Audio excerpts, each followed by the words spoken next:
Hi, Donna. I'm really excited to have you here in our podcast, Women Artists from Latin America. Although you're not actually from Latin America, but your practice is based in Panama, and I really want to explore that.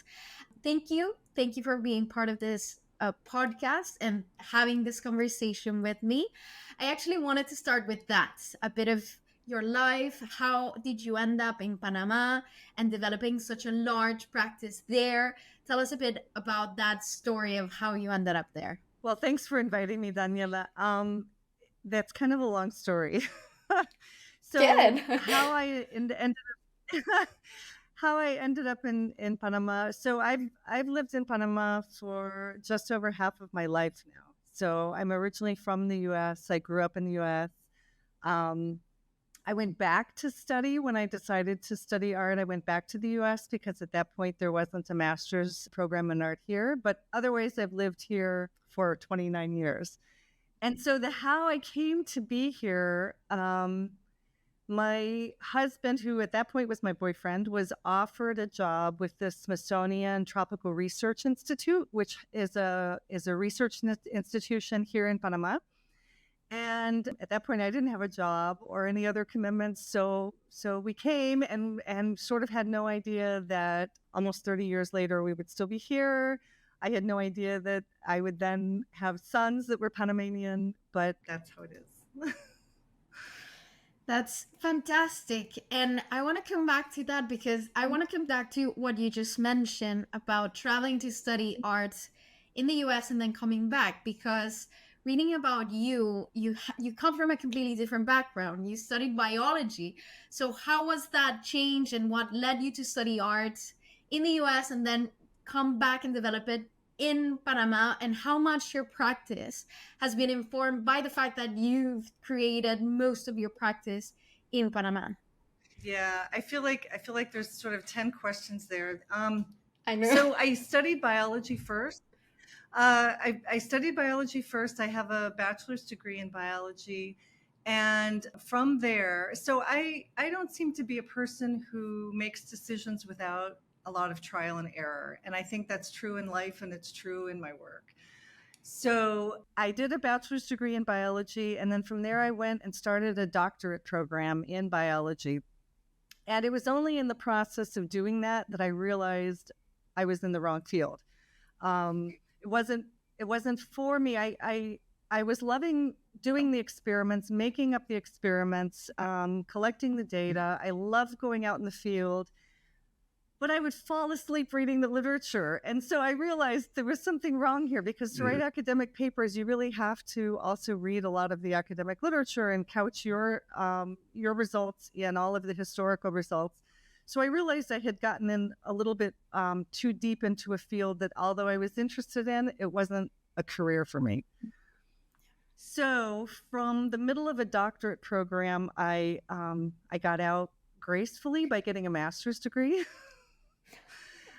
And instead of just dropping out, I got a master's degree. So I wrote up the research I had done to that point, published it and everything, and then kind of went on a soul searching journey, which was great. I mean, I had a degree so I could work as a scientist. I could work as a laboratory technician, which I did for different scientists, and got to do the part that was fun to me, which was doing the experiments and being out in the field.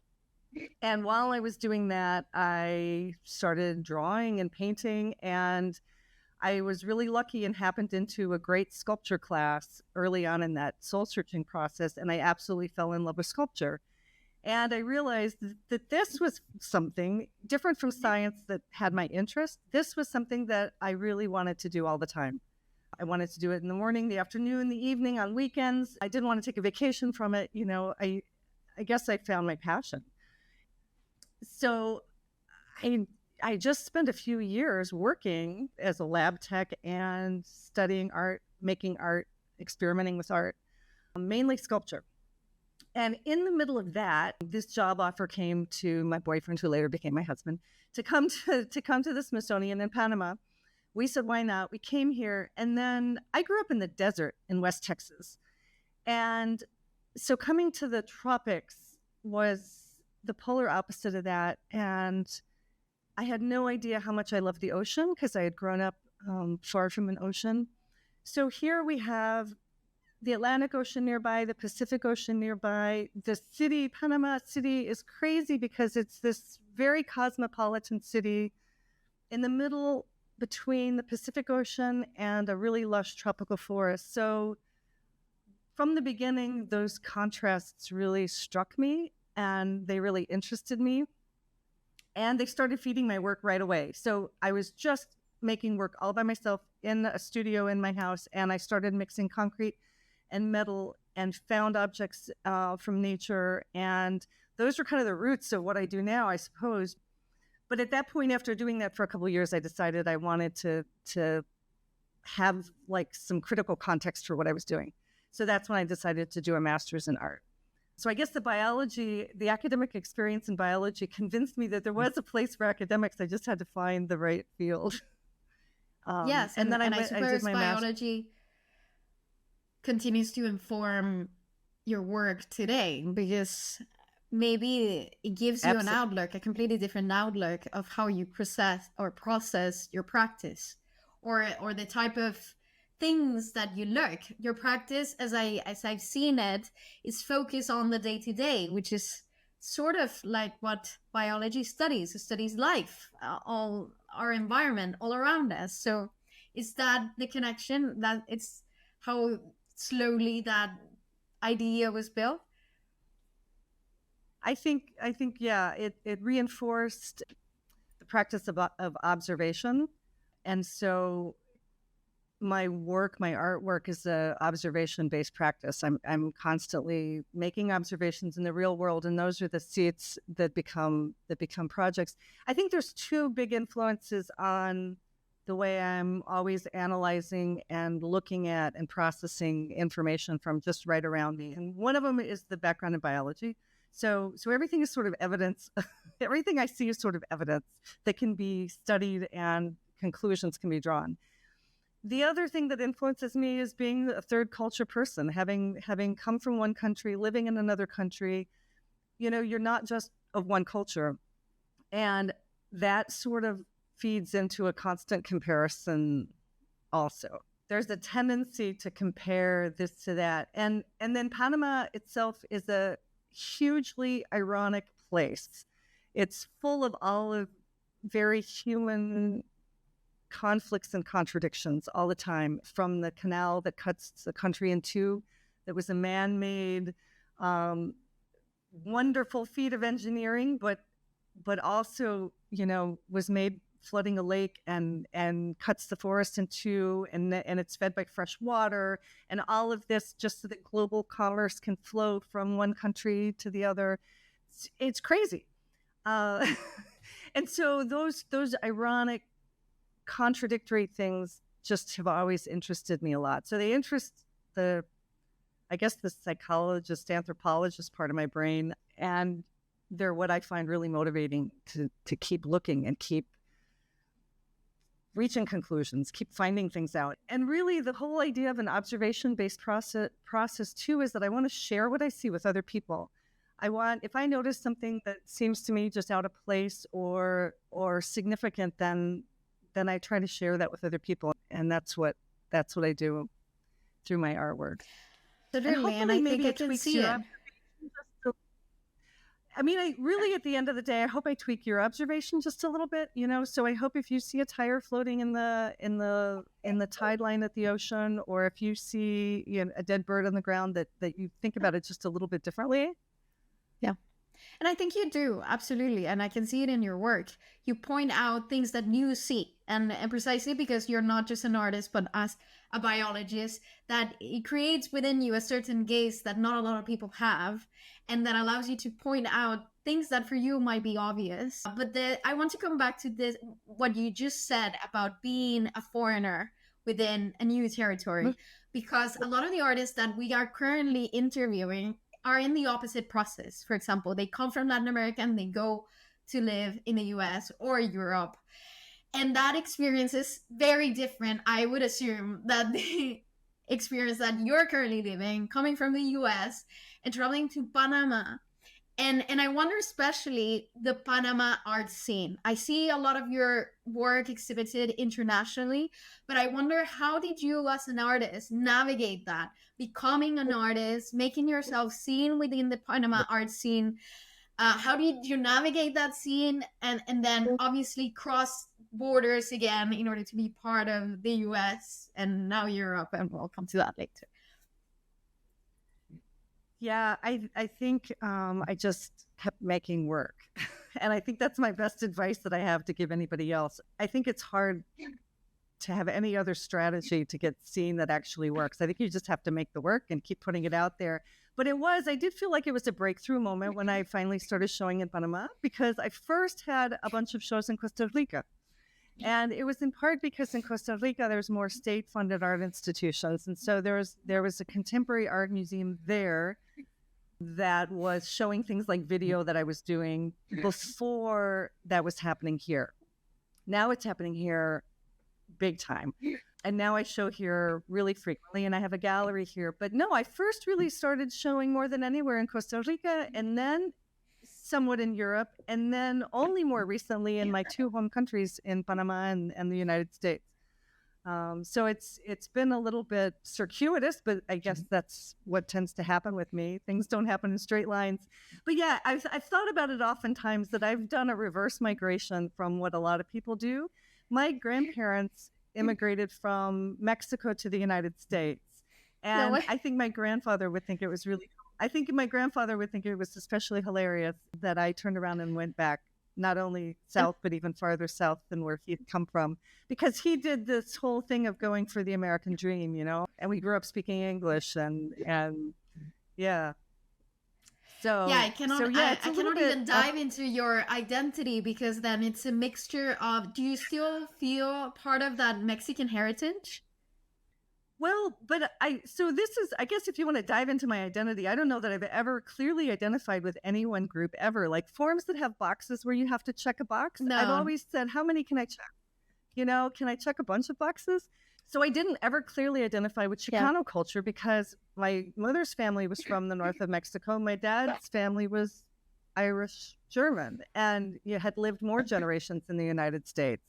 He grew up on a farm, and my mom grew up with leather boots and saddles being made in the workshop that my grandfather ran. And then in Panama, when I first came to Panama, I was viewed as a gringa, and so I think I identify with that mixture. I also want to dive into the complexities of being an American in Panama. I don't know if there is still like this. Usually in Latin America, people tend to be very critical about imperialism, colonialism. And this is sort of like a commonplace for many artistic practices today to address that imposed colonization, imperialism, etc. And you're doing the opposite migration. I find that fascinating, because it allows you to see that in a completely different lens. Have you experienced that being an American in Panama? How is it your relationship with the locals, and how does that have informed critically your practice? Because I think I can see it in some of your artworks, but I wonder how you see it as well. I mean, some of the work responds to it directly, especially the works that I did in collaboration with Jonathan Harker. There's one video where we played the United States national anthem on Panamanian beer bottles. There's a love-hate relationship historically between Panama and the United States. There's been a lot of tension.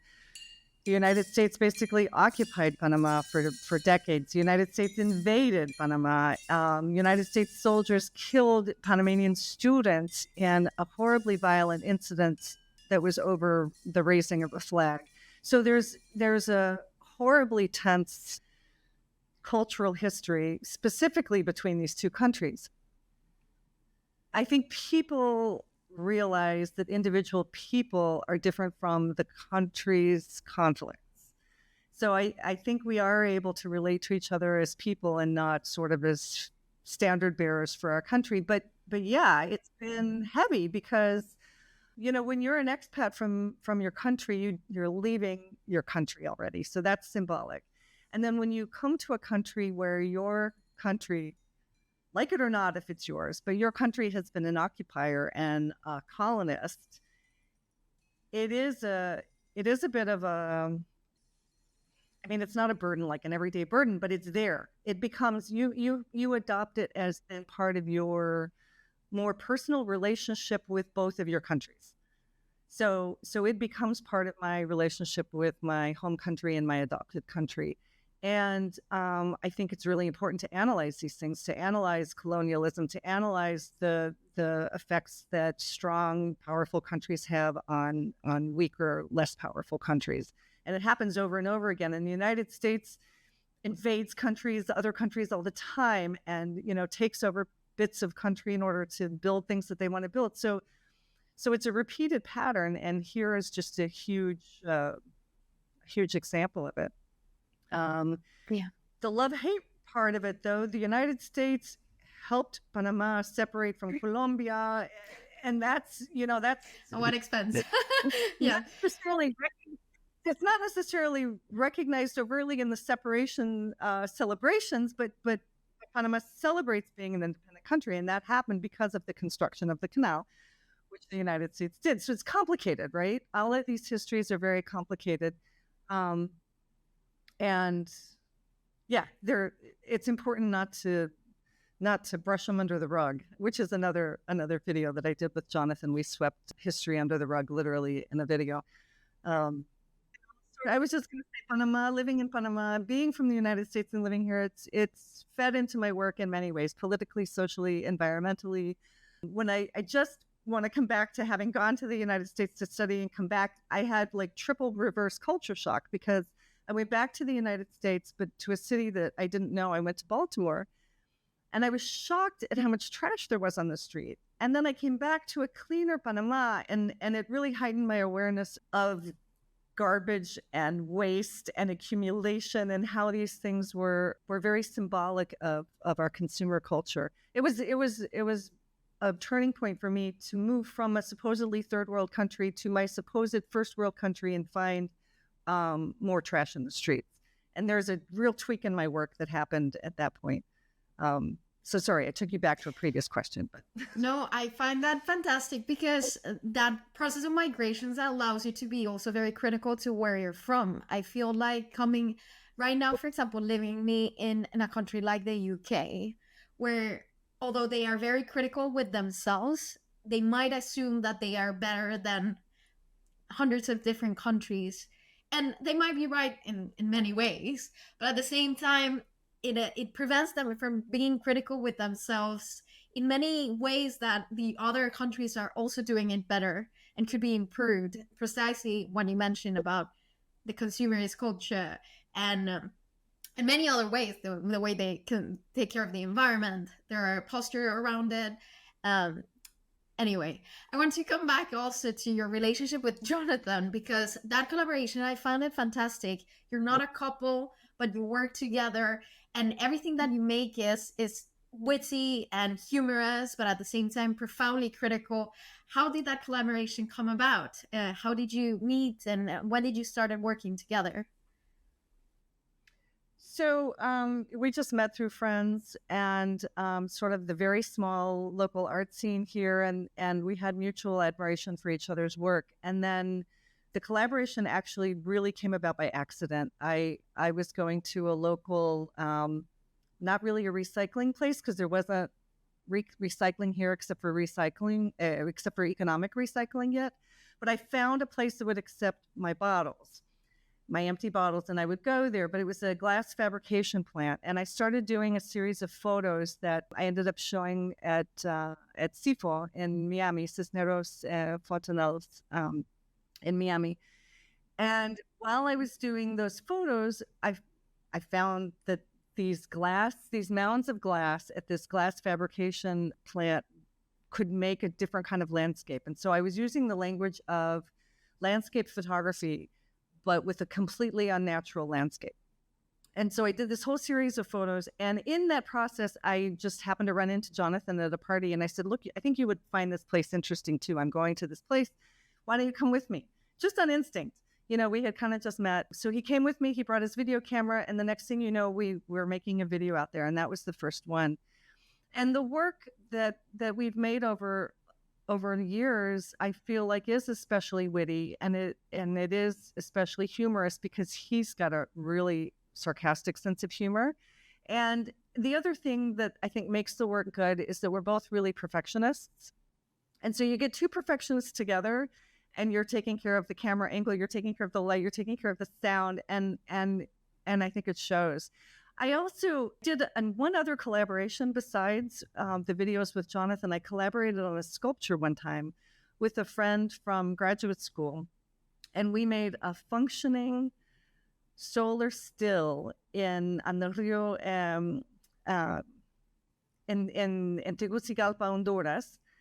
And the idea was to clean the water drop by drop that was contaminated from the river. Well, that's sort of a long story too, but the river had flooded during Hurricane Mitch and had destroyed big swaths of the city.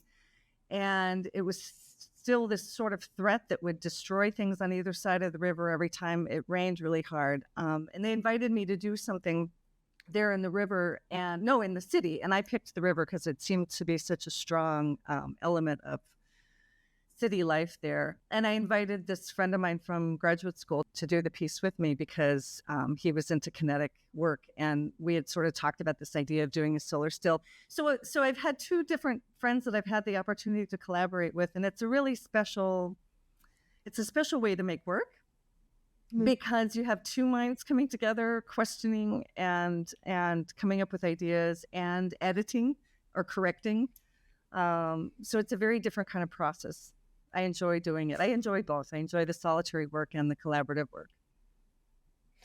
That's fantastic. I love artist collaborations, but I also want to expand on your process, your individual studio process, because I can see in your projects that you work like that as projects with very multidisciplinary media, multimedia, drawing, sculpture, video.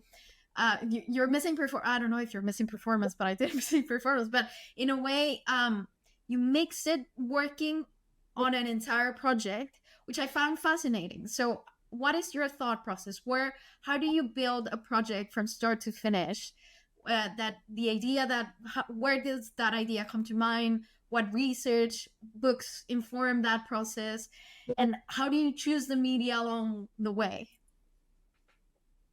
Yeah, that's a great question. It gets back to this observation-based practice that we were talking about, the influence of all those years as a biologist.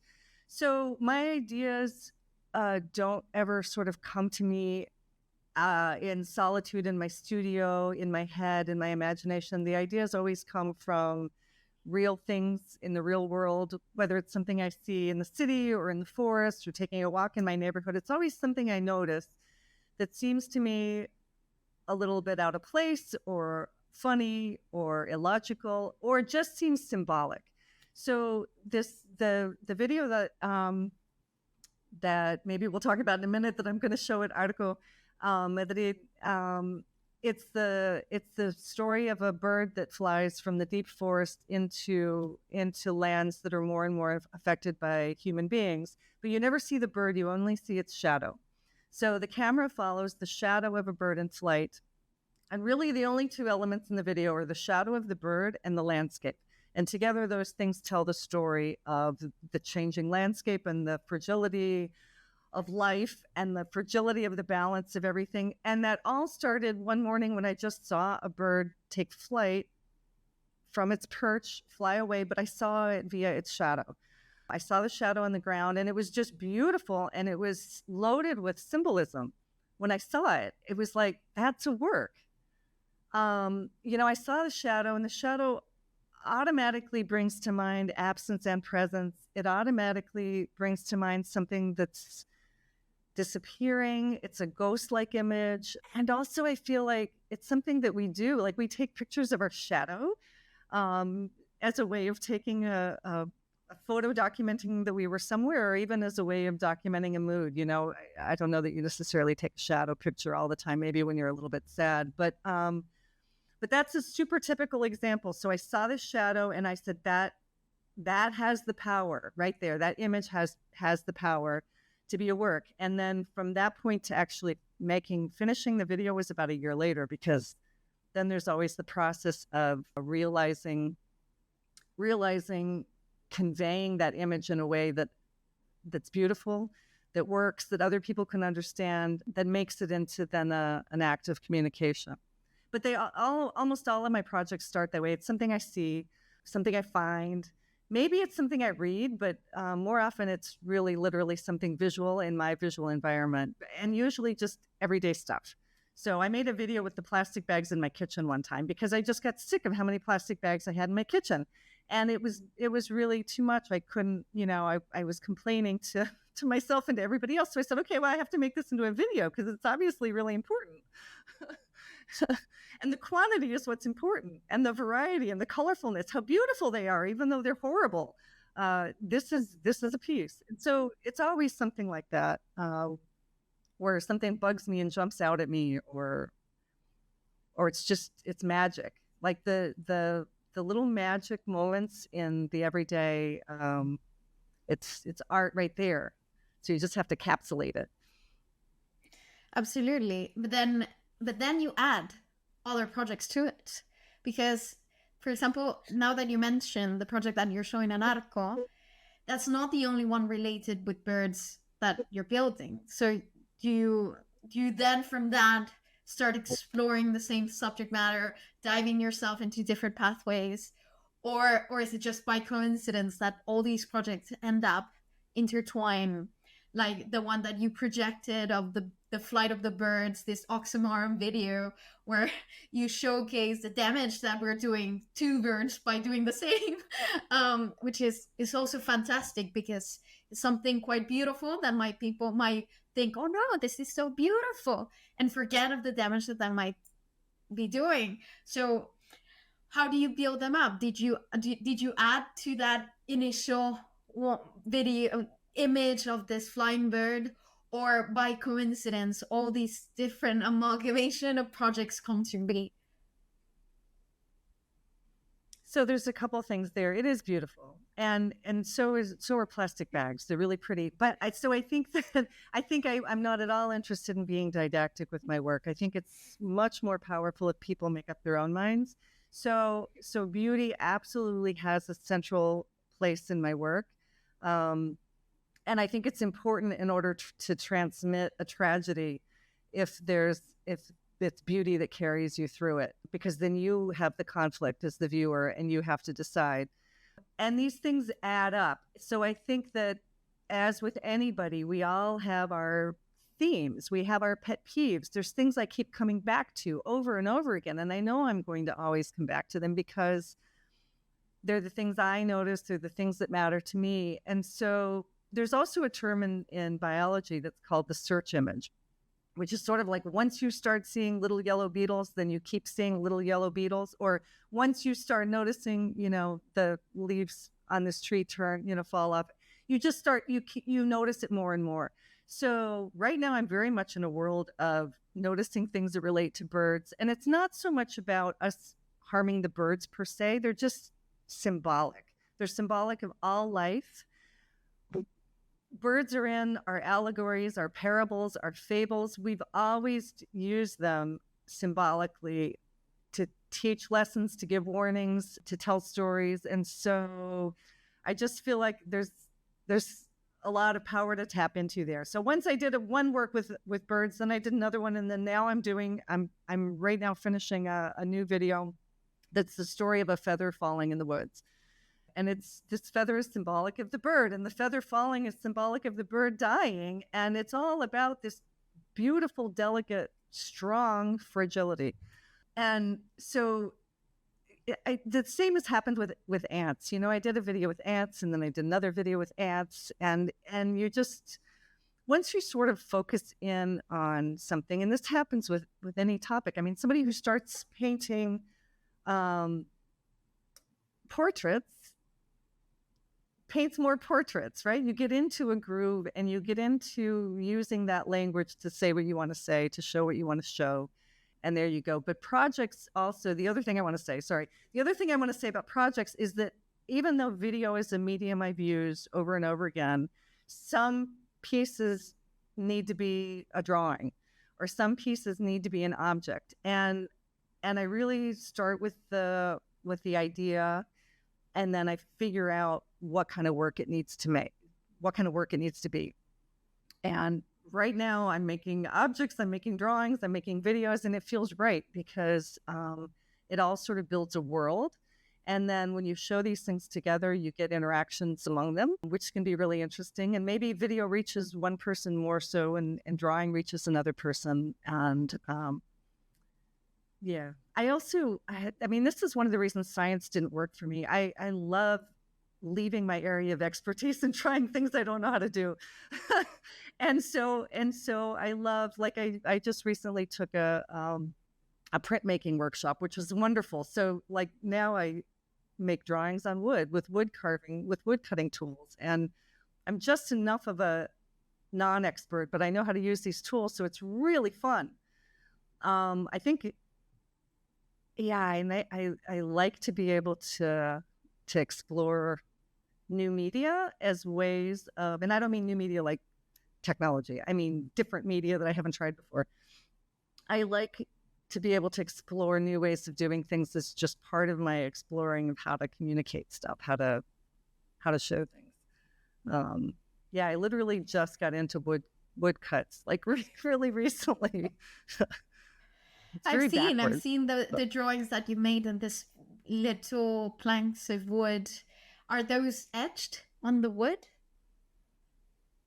The little birds?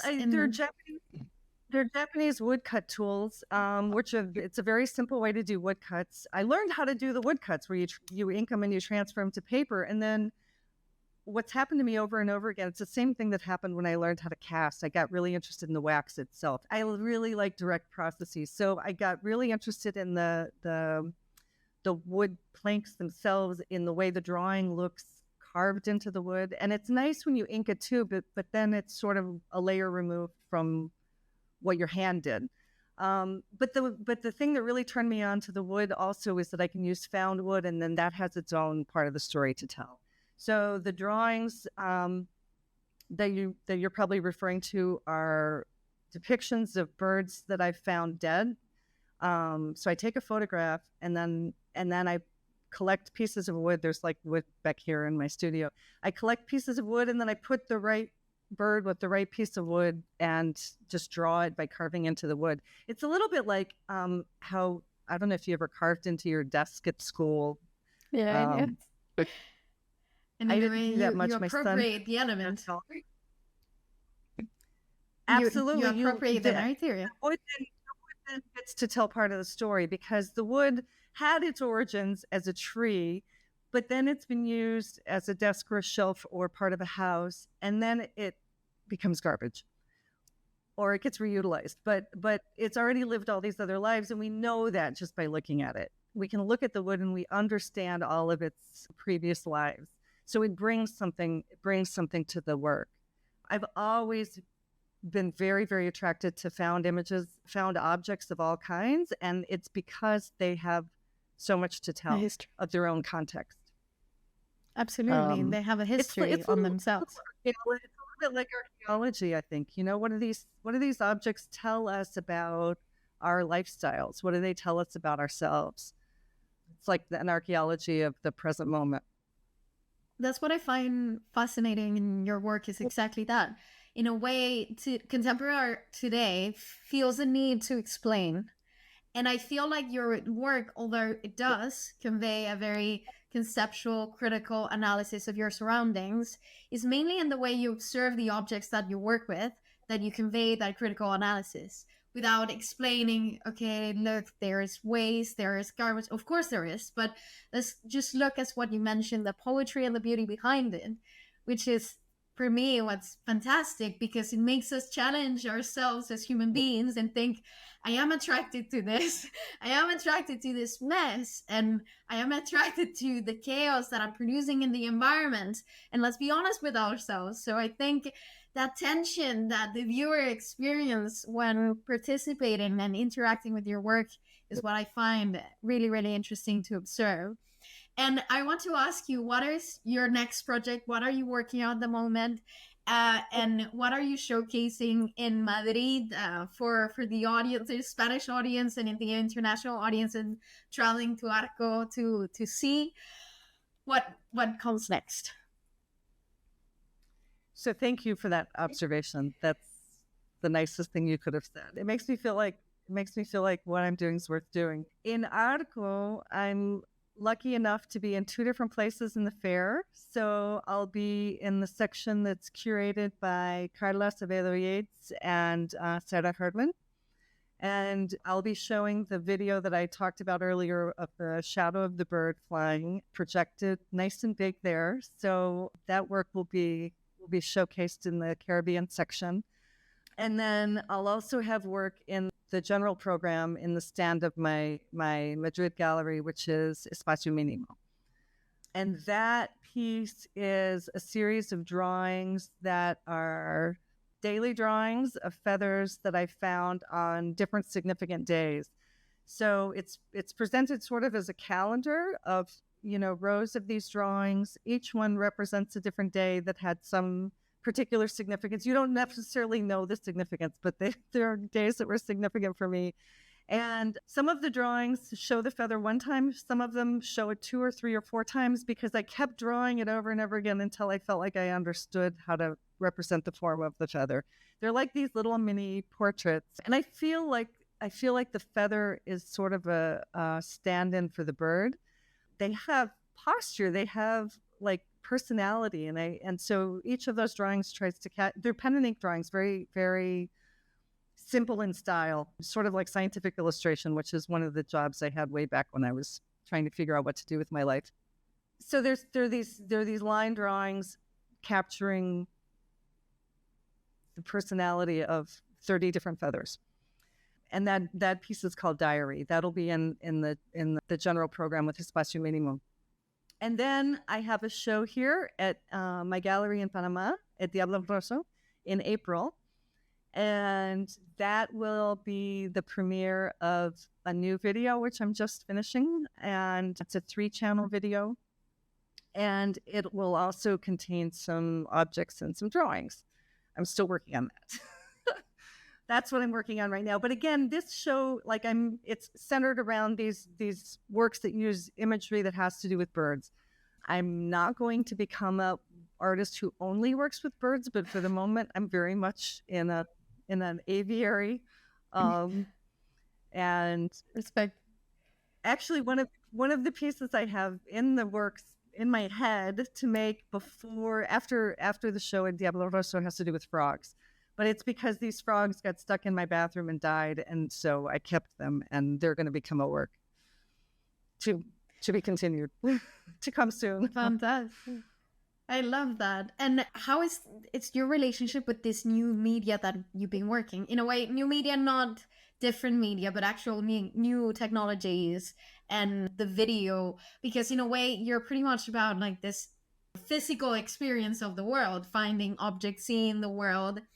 And I wonder, what is your outlook towards more of a tendency within the arts towards a digital experience of the world? How do you perceive? Is that something that you would ever want to explore, or you're more reluctant to address that because in a way, do you think it opposes your perspective or might add to it?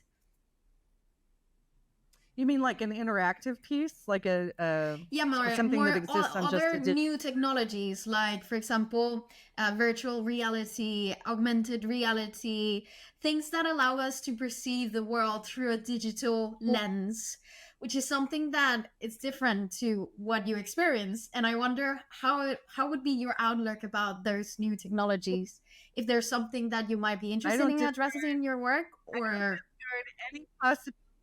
Yeah, I don't discard any possibilities, and I do like to try. I do like to try new things. Also, like I want to be clear that I'm not a purist at all. Video is actually a very energy consuming medium.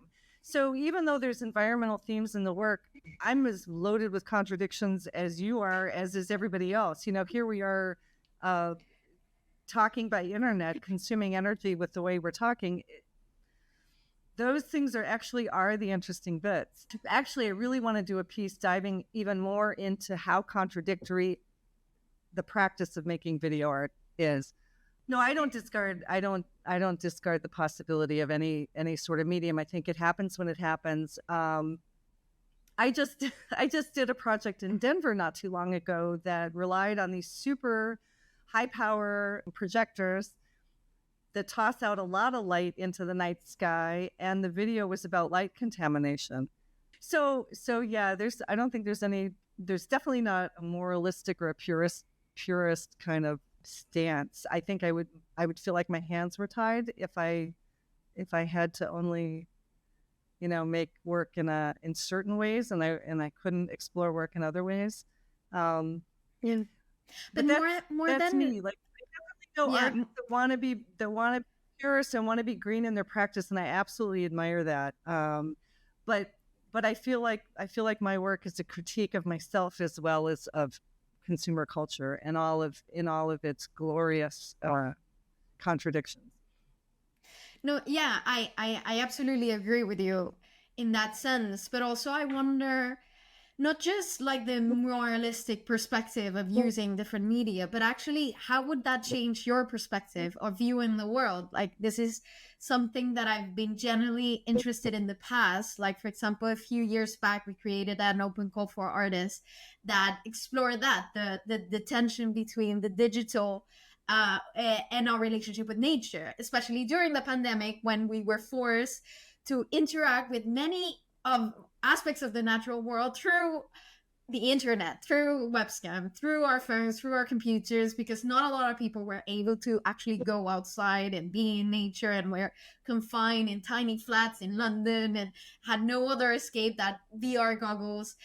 So I wonder, like, a lot of your practice is precisely experiencing your surroundings and the environment, and how what this new digital experience might change that experience and your own outlook. I have no idea. I'm really bad at knowing things at the time. I would have to try and see.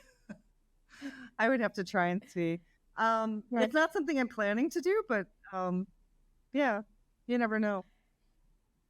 I feel like I'm going backwards in technology a little bit. Like I said, I was making a ton of videos, and then now I've started carving in wood. But yeah, these things are circular more likely than they are linear. So, but I wonder if a lot of artists behave like you as well. Like, I would tend to be inclined to do the same in a way. If the world pushes us towards the digital, I as a person would be inclined to do the opposite, to connect to the physicality, to etching and drawing and reconnecting in other ways, unconsciously. I might do it consciously, but at the same time unconsciously, maybe because I might be saturated by all the digital. I don't know, but it's interesting, this circle. I noticed two different responses to lockdown and the pandemic, and one was to go to digital platforms, and the other one was drawing. And I feel like both of those things happened more than they had been happening before, which I find really interesting, because they're different, polar opposite responses. Performance also, but especially performance in front of cameras, because it was possible. I think artists did what they could do to keep making work, and so the tools at hand were paper and pencil, the body, and if you had one, then the camera. So I do think that period of time influenced what happened with art then and just afterwards. We'll see if it keeps influencing things now. I don't know. I felt like it was definitely an influencer for a year or a couple of years.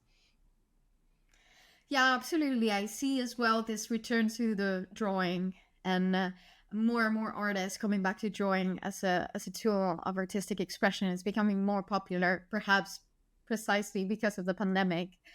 I want to just finish, because we also have a large UK audience, with precisely the fact that you were collected and are collected by the Tate Modern, and your artwork was exhibited there. I wonder if you know the story of how your artwork came to be in the possession of the Tate Modern and acquired by the Tate Modern community, and how did it feel to be exhibited at the Tate Modern in London? And I would look forward to inviting all our UK audience to see it here as well. So I have a slight correction. So my work is in the collection of the Tate Modern, but it was actually exhibited at Tate St. Ives, but not the same piece. So the works that are in the collection haven't yet been exhibited. The work that was on a long-term loan to the Tate St. Ives was Coexistence, which is a video I made with leafcutter ants carrying flags of different nations and also peace signs. So it shows the leafcutter ants just walking through the forest, doing what they normally do, but I gave them, instead of the normal bits of leaves that they carry, I gave them artificial leaves painted as flags of nation and peace signs. So that was a long-term loan at Tate St. Ives, in case anybody saw it. The Tate Modern actually owns several pieces that were made in collaboration with Jonathan Harker. One of them is Drinking Song, the work that I mentioned before, where we play the United States national anthem on Panamanian beer bottles. And the other thing, am I allowed to say this? The other thing they own is a series of video games. It's 7 videos that work together as sort of a video arcade, and they're all with objects that were found in houses that were demolished during the real estate boom. I don't know if I'm allowed to say that in public because they've never shown the works, but I guess so. It's probably on their webpage. It is on their website. I know how that came.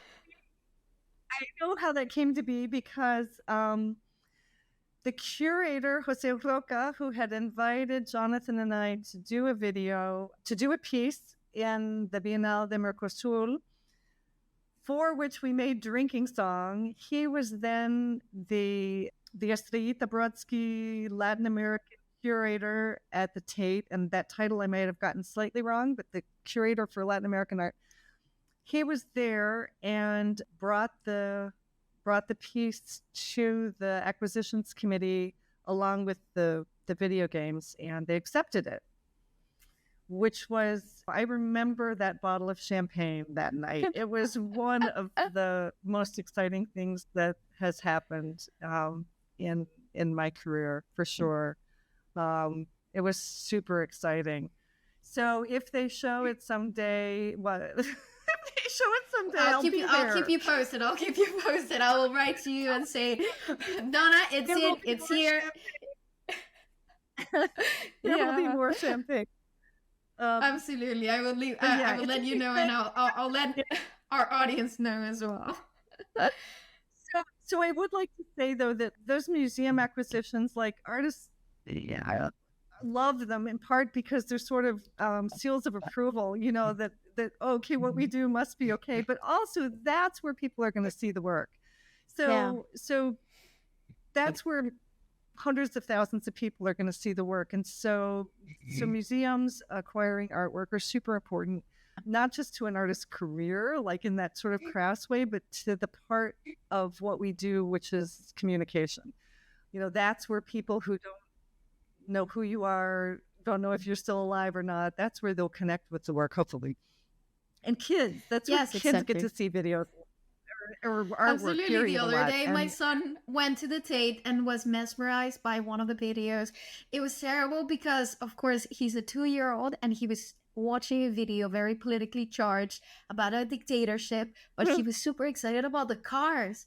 And of course, just to start the conversations with him, precisely what we were addressing before, the beauty of chaos and violence. It's something that it's meant to have a conversation with your children.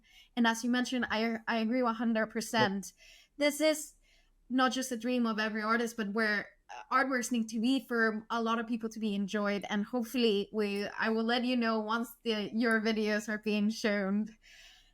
also to let our audience know to go and see them and enjoy them, because those videos, your games videos that they own, are fantastic.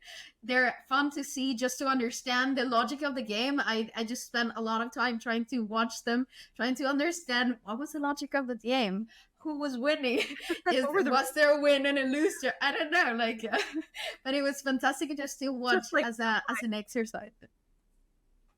It's just like real life. What are the rules? We have to figure that out. We have to figure out the rules as we're playing. No, so I also have all the work on my website, which not all, especially video artists, don't necessarily do that. But the reason is so people can see it. And kids are absolutely my favorite audience, because if they get it, then it is working. If kids don't get it, there's a little something missing usually. There's a problem with communication. Yes, absolutely. I agree with that. Yeah, I agree with that. And they open communication that interests me. Yeah. The kind and they open new questions. You know.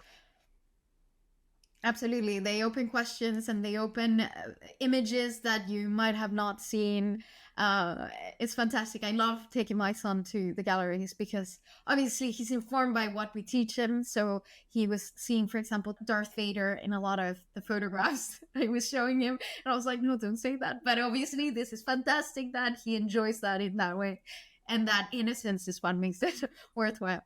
But with that, I just want to thank you, Donna, for a fantastic conversation. And I feel very privileged to continue to showcase your work for not only our audience, but our future audience. And hopefully I will be able to write to you soon and say your work is exhibited right now. We are leading all the massive group of people to go and see it. So thank you again for this fantastic conversation and being part of our podcast. Thank you so much. It's been fun.